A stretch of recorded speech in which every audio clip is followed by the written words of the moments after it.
Good afternoon, everyone out there. So this is Nkube Abe Sumba.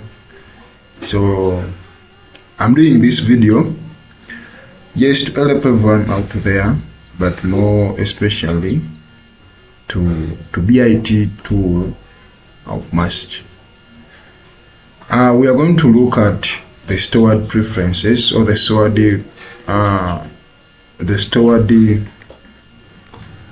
storage persistence in Android development. You know, we have been working with the Android stuff, we have been doing the coding part of it, and now we are here seeing how we can integrate in the storage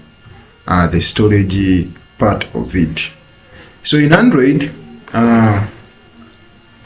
we have two ways of storing data that are provided to the IDE by the developers. So we have what we call the shared preferences, and we have what we call the SQlite. So today we are going to use the SQlite. We are not going to do the stored preferences because it is not difficult, but SQlite is a bit more easier to understand, and the way it works, it's like these normal databases that we have been interacting with, the relation databases, whereby data is stored in rows, then columns. So that do the presentation of the data. So today we are going to see the SQlite, how it is implemented, and how we can use it, view data, and all that stuff as we prepare for our mobile programming exam that will be coming in soon. To anyone out there, this video can also be helpful, though I'm not going to share the code, like I'm not going to build again the form because of time, but I'll make a form video, how to design the forms, how to implement them in Android. So you're going to click in now. Previously in class we had our classes and our layouts that we had designed earlier. So today we are going to basically to focus on the sign up activity or the sign up screen, because if you remember, we said an activity, it is that screen that we see, like this screen that you see, or an interface that you see when you launch your application. So what we are going to do, I'm going to first run this application, and then we see what it brings, what is the output. That is where we are going to put our concentration when we are creating a storage for this. So this is my emulator that it has launched successfully. So our interface, this is a sign up interface or activity, the screen. On this one we have the username, the enter email, then you are supposed to enter the password, then you click the sign up button. Currently we don't have there the storage area whereby the user, after entering their username, then the password, the email, then they can log in, then their data is stored somewhere. But we don't have that place where the data is supposed to be stored. So in today's video we are just here to implement a storage area whereby after signing up, this data is located to some place that we are going to create. And we are not going to use any external databases like Firebase, Superbase, or any other that you may know, but we are going to use the already predefined or pre-built spaces or the storages that came with the IDE from the developers, that is Google. So we are going to use SQlite as our inbuilt storage space. So now when I click sign app. They are saying we have to first authenticate. We are supposed to fill all these forms. If I try to enter some name here, let me say Abe. Let me say the email is Abe at gmail.com. Let me see the password. Let me say the password. It is any password. It could be 000. If I try to sign up, they are saying sign up successful. Yes, sign up is successful, but we don't have anything concerning database. So to prove this, we are supposed to go to view here, then we go to tool window, then we go to the app inspection. So when we go to the app inspection, this side, they will give us the database inspector, network, what. So now we have this database called must. It was there because I was trying to see how we can do this quickly, but now it is closed. However much application is running, but the must database is not there. So meaning we don't have where to see our data that has been created or that has been signed up. This works like any other social media application. After signing up, like TikTok, after creating your account, signing in, your data is stored somewhere. Yeah. So now they can be able to view your data, the developers and those administrators, they can be able to see your data. So it is the same thing. I can give you my application, you go, but you using it, I can see whatever you are using. However much they say it is end-to-end encryption, but there is somewhere this data is stored. So we are able to view this data, especially as the developers and the system administrators, they can also see. So now we have network here. You can see the traffic key, if the app is running and all that stuff. Then our background task inspector. So our main reason for checking this, it is the database inspector, but now currently we don't have any database. So this is where we are going to implement our database. So it will come there after we have added it. So this is our sign up. So when I try to click the login button, the login button now comes here. This is the login button now. You know this, the way the application works. This is now the login button, but it authenticates the user depending on the data that is in the sign up this side. So now I'm going to terminate this app.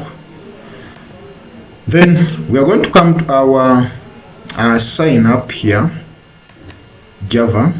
So this is our sign up codes, referencing them here and all that stuff. So now why it showed successful, it is because the else part, this part.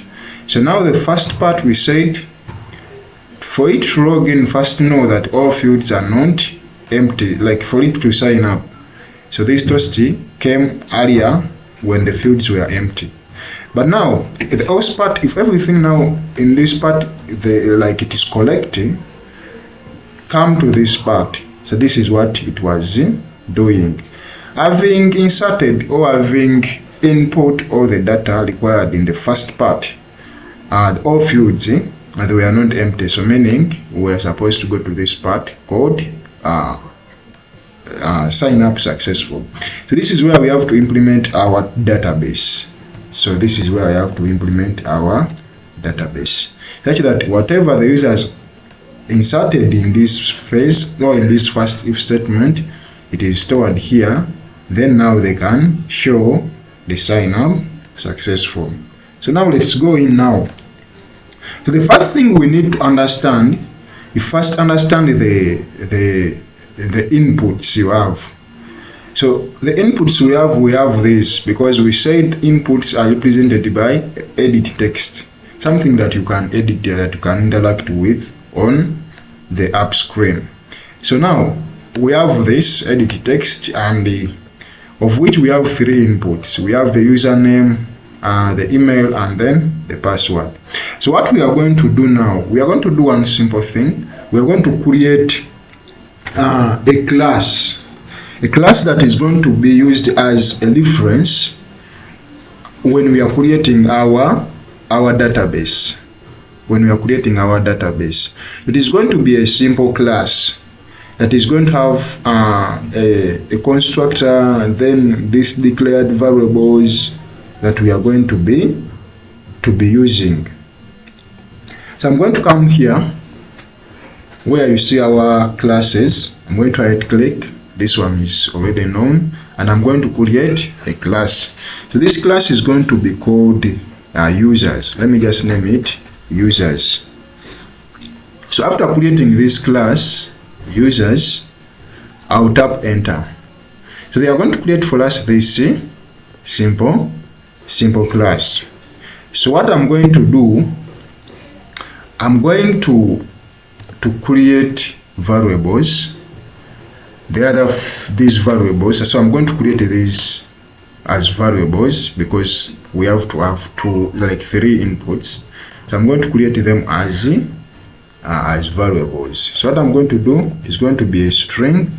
Then we are going to say we have the username, we have email, and we have password. So that is those are our strings. So now what we are going to do, we are going to add there a constructor, and then we add the getters and the setters. So what we are going to do, we are going to right click, not to waste time. I'm going to go to generate, then I will generate the getter and setters, these ones at once. So when I click this, they are going to give us the provisions, but I'm going to highlight everything. Then I'll press OK. They will create for us the getters and setters automatically. So I'll do the same because we need a constructor there. I will generate a constructor. Yes, I'll highlight everything in my constructor. So this is our user class. So what we are going to do next, we are going now to go into the party. The reason why we have this video. So we are going to come again to this package that is storing our classes, and I'm going to create a new class. So I'll use DB to represent database, then I'll add another name such that it is unique, something like DB connect. So database connect. So this is our simple class. So now what next? So the only thing now next, it is to design it is to design our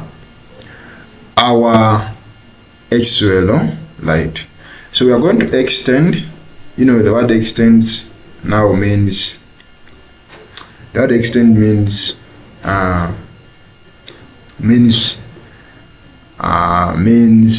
there is some inheritance part of it. So it is going to be extends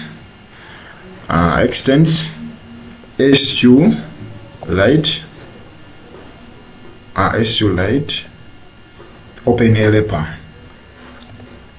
So now we have SQlite open helper, but now we have an error. So to eliminate this error, we have to create constructors. So they are saying class SQlite must be declared abstract or implement the abstract methods on create, and it is on create. Then there is also another method called on upgrade in SQlite helper. So SQlite helper, it is an abstract class. So abstract classes, those are classes that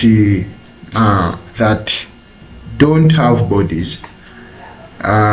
Those are classes that don't have bodies. Okay, they can't give implementation to themselves, only that they have abstract methods, and they can also have interfaces. But now there is a law in Java that says a class that extends or that inherits from the abstract, a class should provide all the implementations to provide all the implementation to the methods in that abstract class. So that is the error now. They are telling us that yes, however much we have done the inheritance here, extending this, but this class, it is abstract and it contains all abstract methods. So what we have to do, we have to come and we press our cursor here. We shall just implement all the methods. Yeah, like I had said earlier, there are two methods. One is on create and the other is on upgrade. So I'll just tap OK and methods will be created.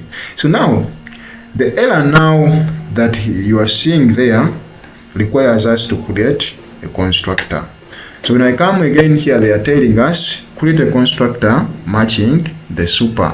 And now we are doing the inheritance, meaning we have to get we have to extend or to push everything from this SQlite wrapper. So I'll come again here, then I will just tap on create a constructor. So creating a constructor, we need only one constructor that has 3 arguments, that require 3 arguments. So it has 3 parameters, meaning in our calling it, we shall put 3 arguments only. So I'm taking the first one because these other ones, yeah, there is also this one with 3 parameters, but most especially we take the first one with the context and the factory version. So we are going to go with this. Yeah, so it is there.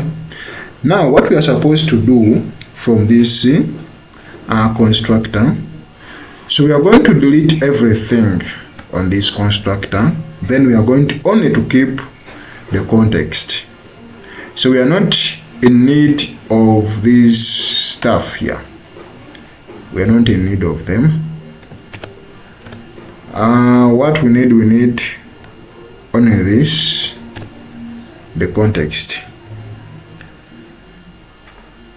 Okay, so we are moving. So now I will just remove all these versions, but I'll answer it. I'm going to remove these versions, then I'll keep the context. Then here I'm going to add my database name. I'll just add must. So it is going to be, let me even use another name. It is going to be BT database. Then I'll add the version, if you remember, sorry, the factor, I'll leave it as null. Then I'll add the version now. Let me say 2. So you are getting, so now we have the version being 2, we have the factory name, and we are leaving it as null. Then for this side, we only have to pass in this constructor, we only have to pass one variable, that is the context.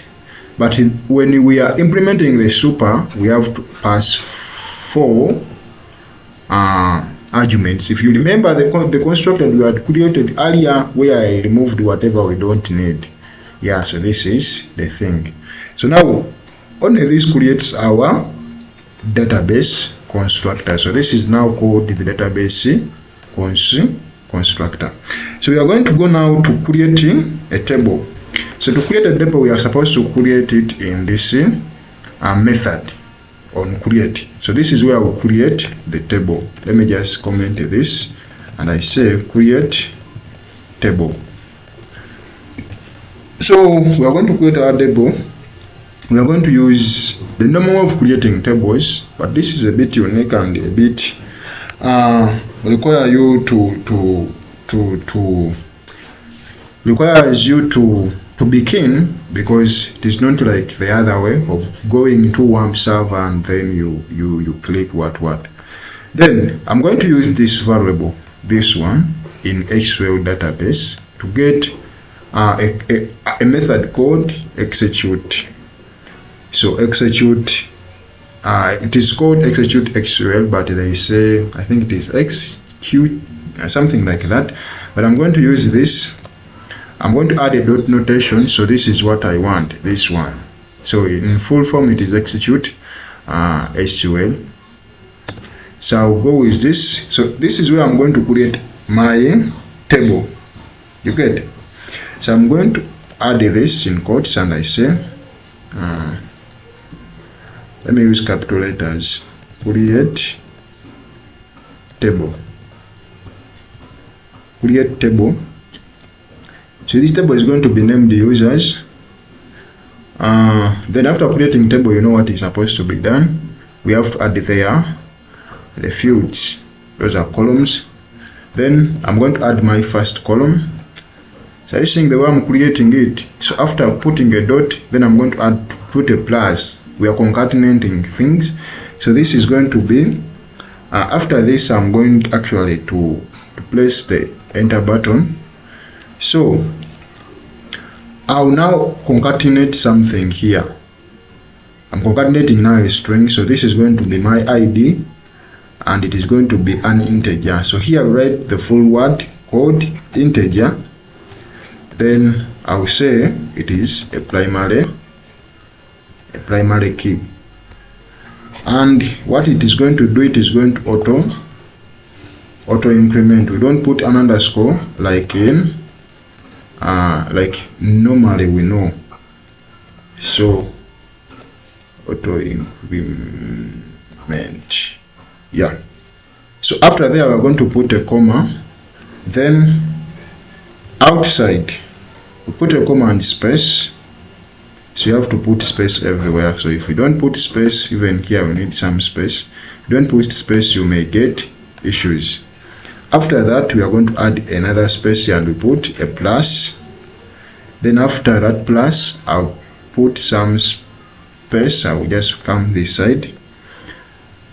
Then now what next is going to be adding a name here. So is this, I'm going to say username is our first, then put space, then add the space. Before that space, put a comma, add the space. Then outside, put space, then we add this, and then we put space. I'll just put this enter. Then here I will add now the email of the person. I put a comma, I'll put space. Then outside I'll add this, then this. I'll just place enter. Then I'll do the same to the password. Put a comma, but now no comma because now our variables will be done. So I forgot to put here text.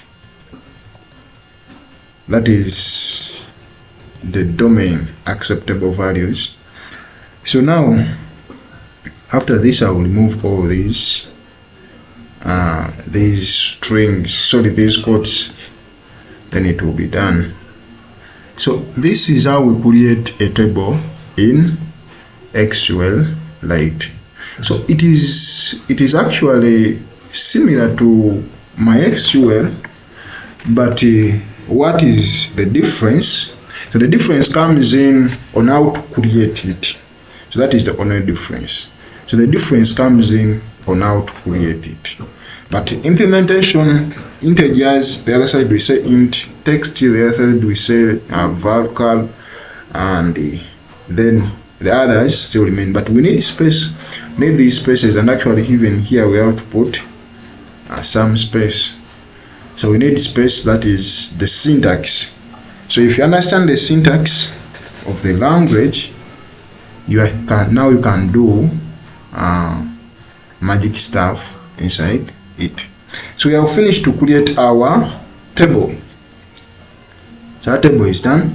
So now we are going to move into this method called on upgrade. Then on upgrade, just what we are going to do in the upgrade is just one simple thing. We are going to upgrade our database. So this is just upgrading the database. It is also needed upgrade. database. So this is just upgrading our database. What we are going to do this side, we are going to call the same method SQlite, but now this time we are going to drop the table if exists. So if that table already exists, we are going to drop it. If not, then we are going to continue with it. So let me use capital letters, drop a table, and we say if exists. If exists, is that a spelling? I think we need S here. If exists, then we pass the table name called users. So if this table already exists, we drop it and we create it again. So it happens like, okay, the way it executes like a loop. It will come this side, create a table, but if this table already exists, we drop it and we go with the new one. So that is how it works. Then after, at the end, we create that database. So we call now the onCreate and we pass the variable called db. So this is what I was telling you, it executes like a loop. So now after you creating this one, then it will come this side on upgrade. Then what it will do, it will execute this line. Then it will look for the tables in the database called BIT. After finding this database, this table, like it is already existing there, it will just drop it, then it will create a new one. Now it will create the new one. So that is like a loop, if you remember loops. Then we have one important thing left now to end this. We are going to create our own method for now sending data to the what? To the database. So what we are going to do, we are going to create our own method. So now this method is going to be now named. Now here we are going to insert data into the user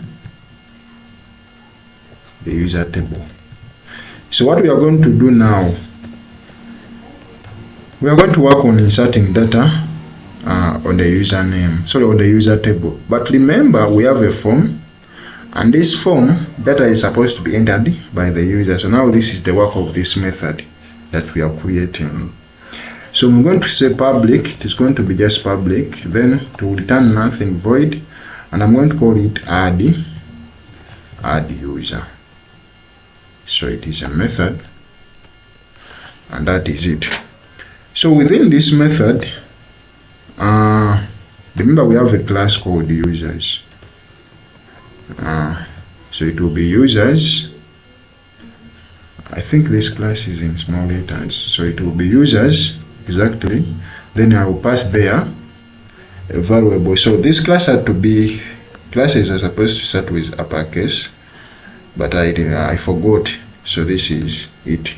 So this is now the class name, and this is now the object. But now we are going to get issues because even this is the same. Then I will change the object to be user, because this is just an object. Let me click this, it is not there. Okay. Now we are going to use SQlite this. Then we are going to call there let me give it the object, but now we are going to call there something called it is HDB equals to this. There is something called get readable. So we are going to use this method for get readable, because remember we are writing data, we are inserting into a table, meaning that is writing. So now if you wanted it to read whatever is in this table, we use get readable. You get? Then get readable database. So now we need to get readable database. I just terminate. Then I'm going to create the content view. It is called content. It is called content values. So content values, for it helps us. Let me just pass this to see the description. So this is a class. This class is used to store a set of values that a content resolver can process. So now whatever that we are going to be adding into our table is going to be stored in the content views. So I'm going to give it the variable or the object, then it will be new content view constructor. So now down here I'm going to use these values to insert our data. So remember, when I put a dot notation, I'm going to be getting all these. I'm going to be getting these methods this side. So now what we need to get, it is the getters this side. So when I come this side now, I'm going to put a dot notation dot. I'll just say put. Then I'll put the I think we are starting with the username.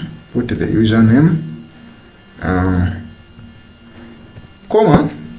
Then it will be user. This variable you are seeing here, it is in reference with this class. So then I will say dot. Are you seeing the getters? So I will need to get to this to represent the username. So I will just copy this, paste it down, and I will change this to the email. Then instead of getting users the other side, I get email. I'll do the same to password. Then instead of getting now password like username, we get password. Yeah, so that will be done. So now the last thing it is to insert db.insert, and now I insert users. I'll insert users. That is the table name. Our table name is called users. This. Then comma. I will give a null value to the null column hacker. Then I'll pass the values that I'm inserting. Remember, I'm inserting these, but we have to first specify which table when we are inserting. So at the end I will terminate, and this will be done. So now if you want to do the logic part of it, the login authentication, we go down here and we do it to authenticate the user, to allow the user, like after signing up, the user goes to this to the login, and now we follow the data that the user has used to log in, and that is also very easy. But now we are going to first see how we can store our data. So the reason for this video is just see how we can store our data. So after creating this, we are going to come to the sign up. This is our sign up. So at the top here, where we initialize or where we declare our variables, I'm going to declare my database. So it is db connect. Remember, this is a class this side. I'm going to give it the object. Let me say it is db. I'm going to call it db. So it has been declared. So now I will come here where we reference from. I also reference it. So it is db equals to new db class. So but now this one takes in some, it will take in some, it will take in an argument.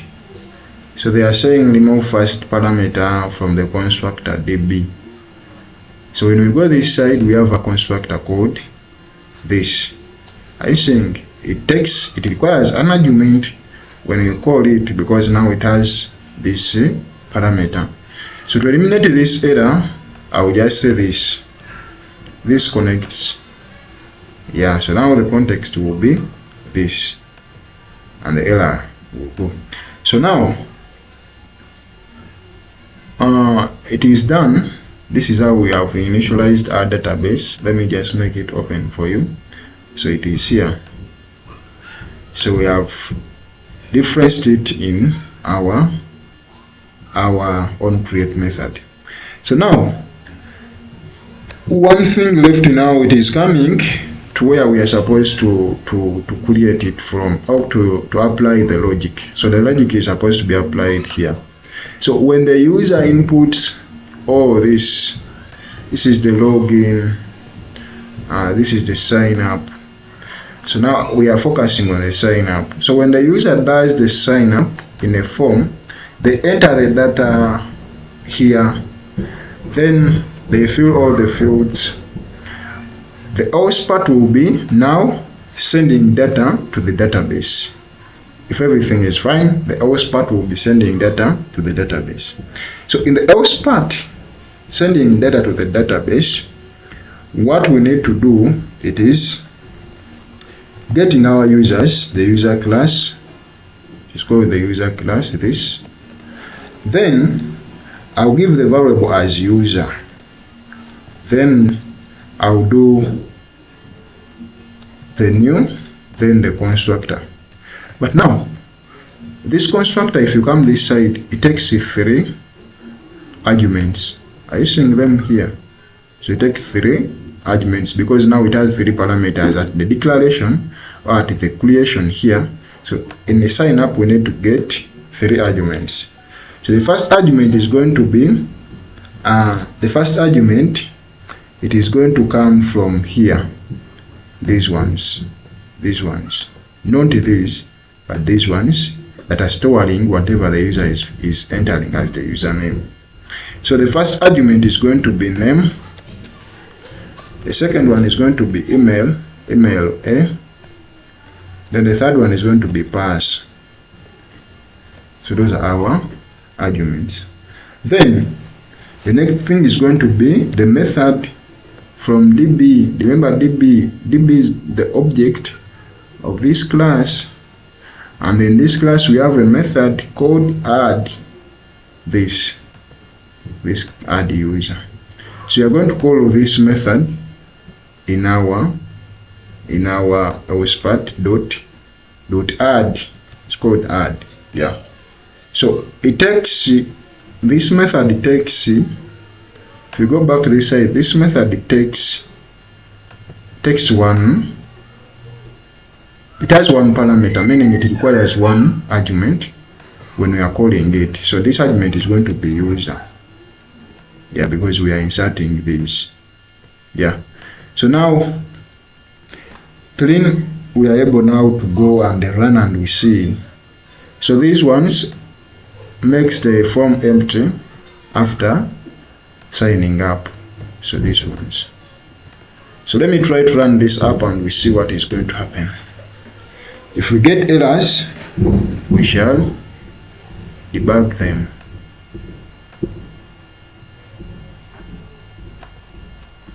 So when we come now to our sign up, let me first enter a student, and I say this student is Abe. Email, I will say ab@gmail.com.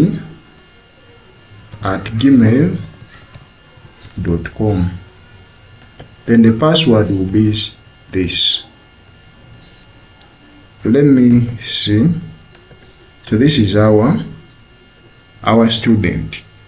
I don't know if you're able to see this student. This is our student.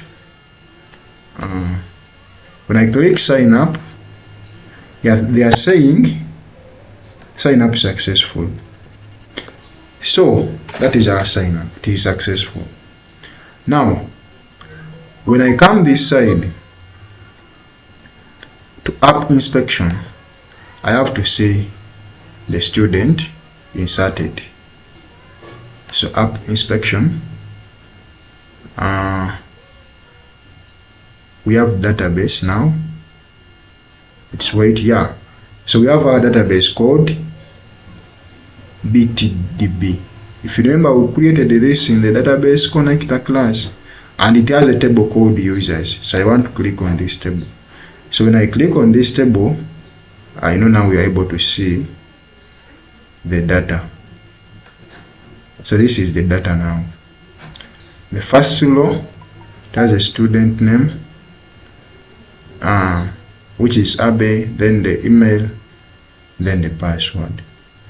So this is that. So that is how we can actually implement SQlite in Android application development.